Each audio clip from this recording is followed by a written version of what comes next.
வலியில் நீ துடிக்கும் பொழுது உன் தமிழ் குருதி என்ன செய்யும்? உன்னையே அறியாமல் அம்மா என உன் உதடுகளை உச்சரிக்க வைக்கும். ஒரு பெரும் இன்னலில் இருந்து நல்வாய்ப்பாக நீ தப்பிக்கும் பொழுது உன் தமிழ் குருதி என்ன செய்யும்? உன்னையே அறியாமல் அப்பா என உன்னை நிம்மதி பெருமூச்சு விட வைக்கும். உன் கண்ணெதிரே ஒரு கொடுமை நடக்கும் பொழுது உன் தமிழ் குருதி என்ன செய்யும்? உன்னையே அறியாமல் ஐயோ என உன்னை பதற வைக்கும். ஐயோ என்பது உன் தாய் தெய்வம் கொற்றவையை அழைக்கும் சொல்.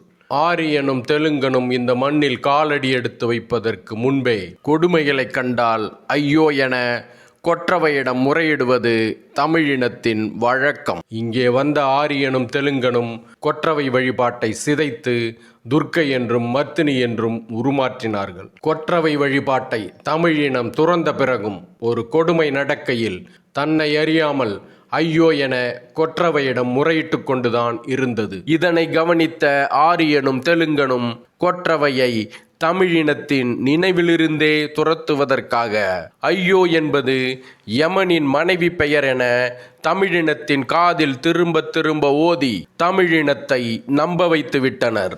இதைப்போல நம் பண்பாட்டின் அடையாளங்கள் பலவற்றை மாற்றிய அந்த துரோகிகளின் வழித்தோன்றல்கள் தங்கள் அடையாளங்களை மறைத்து கொண்டு உன் நண்பர்களாக நாடகமாடிக்கொண்டு இன்றும் உன்னுடன் தான் இருக்கிறார்கள்.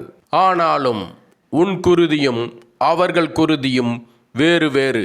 உன் குருதி தமிழ் குருதி, அவர்கள் குருதி தமிழ்த்தோல் போர்த்திய திராவிட குருதி.